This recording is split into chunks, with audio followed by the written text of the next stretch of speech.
afternoon, everybody. I'm Hui-Ying from Kaohsiung Memorial Hospital in Taiwan. In the beginning, I want to thank Professor Chang for giving me this chance to stand here and share our case. And I also want to thank Dr. Kang, Dr. Wang, Dr. Chang, Dr. Ro, Dr. Li, Dr. Chen, and Dr. Zheng for sharing their case. And today I'm going to compare robot-assisted partial nephrectomy and laparoscopic cryoablation for the treatment of localized renal tumor. And as we all know that renal tumor, we have many treatment tools to deal with the renal tumor.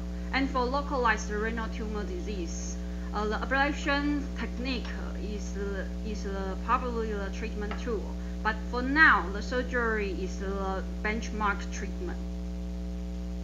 And in the past, a patient will present with flank pain, abdominal mass, or hematuria. Then we will find out the advanced renal disease. But due to today, the popularization and high-resolution imaging study, we had a higher detection rate of renal tumor. So the incidence of small renal mass is increased. And in our evidence, we know that 1/5 of clinical T1 renal mass are eventually benign lesion at the end. So probably the radical nephrectomy would be over-treatment for this kind of disease. So how to manage a localized renal tumor to gain the optimal oncological outcome while protect the renal function is very important. And nephro-sparing surgery may give us some treatment tool, which is used in T1 stage disease, and it has comparable cancer-specific survival to radical nephrectomy, and it also can preserve the renal function, and therefore they can lower metabolic or CV disorders, and which will, as we discussed before, 1/5 of the disease will come to benign histology.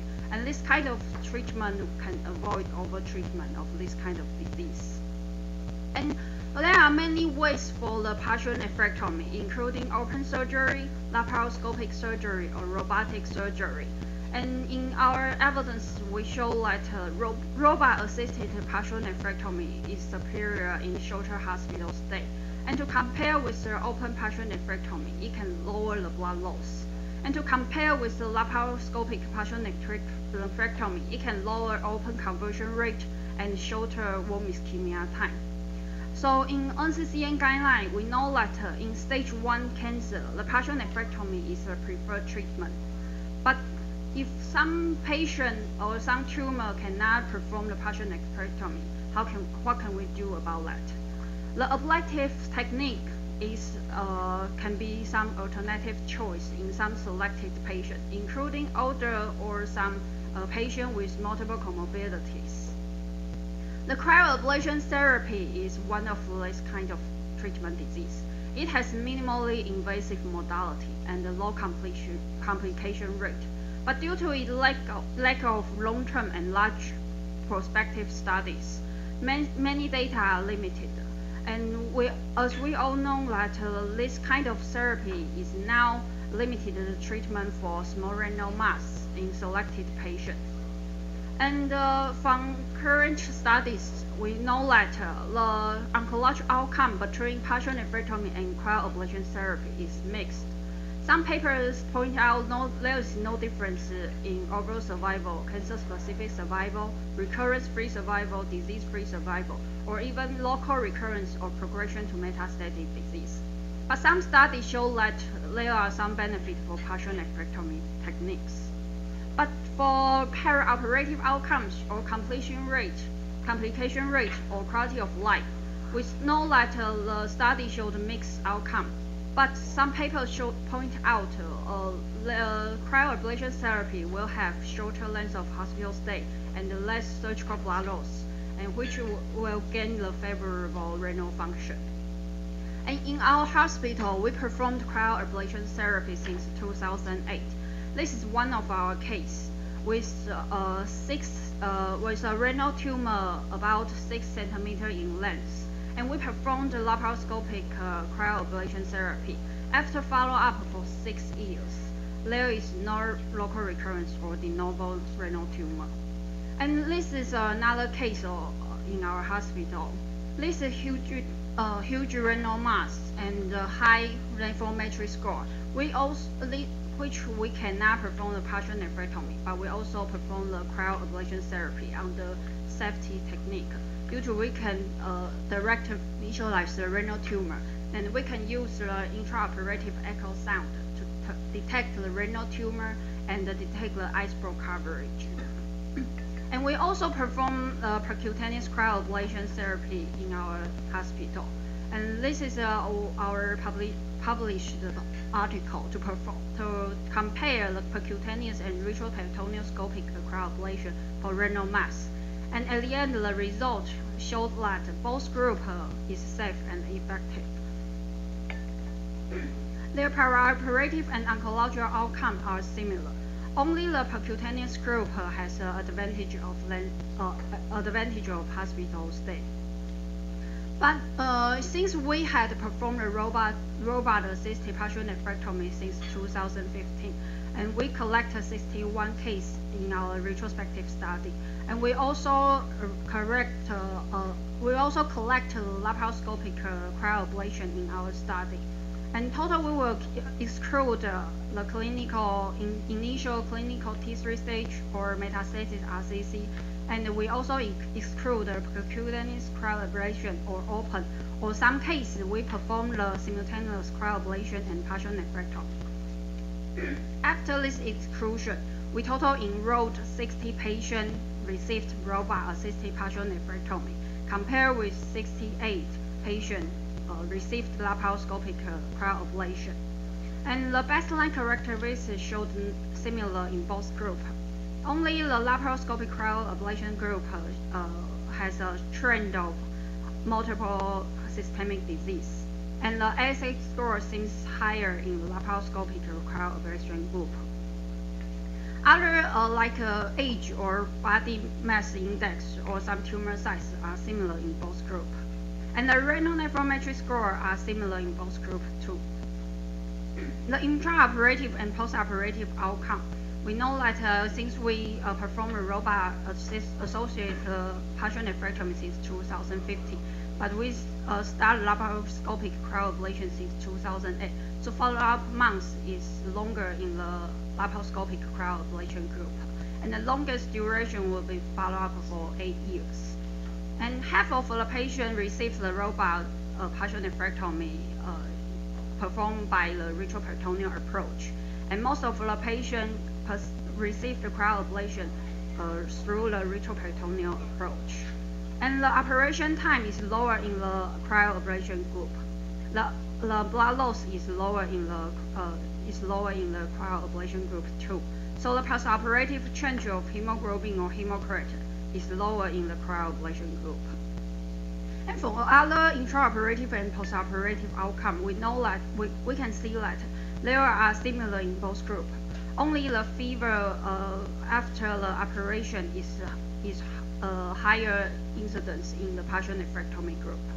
And about the complication, what we concerned about the complication rate, to compare with the two groups, there are minor and major clavidinal complication rate. They are similar in tumor less than 4 centimeters, but also more than 4 centimeters. They are all similar result.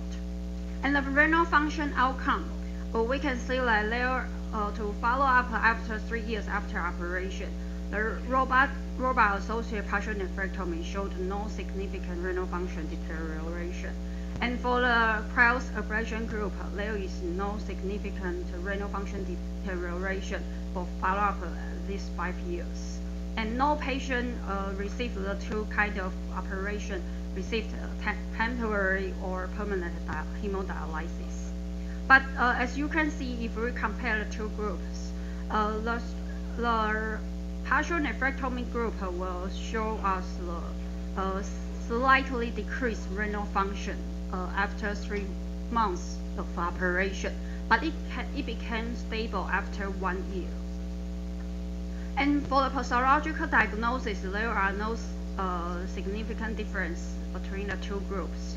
But only the cryoablation group will have a higher incidence of inconclusive the pathology diagnosis. Probably it's because the specimen for the cryoablation group is from biopsy, so the specimen will be less than the partial nephrectomy group. And for the oncologic outcome, in tumor less than 4 centimeters in length, there are no significant difference between the two groups, including local recurrence, metastasis, or de novo new tumor, or overall survival. And for the renal tumor more than 4 centimeters in length, there are still no significant difference between the two groups. And only a patient in cryoablation group showed mortality, but this is because of underlying disease, not because of a renal cell tumor. So the Kaplan-Meier for overall survival seems no significance between the two groups. And in our study, we conclude that the perioperative complication and oncologic outcome, it seems like laparoscopic cryoablation is not inferior to the partial nephrectomy group. But the operative time and blood loss, or the initial renal function preservation, laparoscopic cryoablation group seems to be better than the robot-assisted partial nephrectomy. So if from the guideline, we must think that probably ablation technique is not used in the T1A group, but also can be used in the T1B group. And it can also be an alternative choice if the renal tumor is difficult to approach or high nephrology score. So in Justice League, we know that you can save the world a lot. And as a urologist, we know that if we treat with a renal tumor, the more open you get, the more successful you can achieve. Thanks for your listening.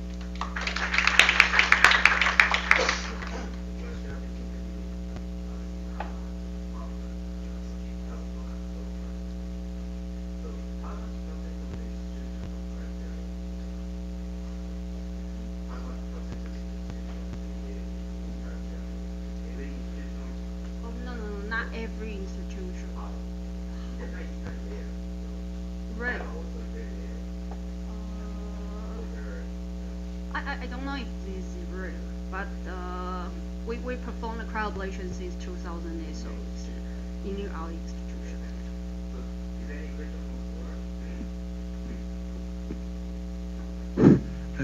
Congratulations.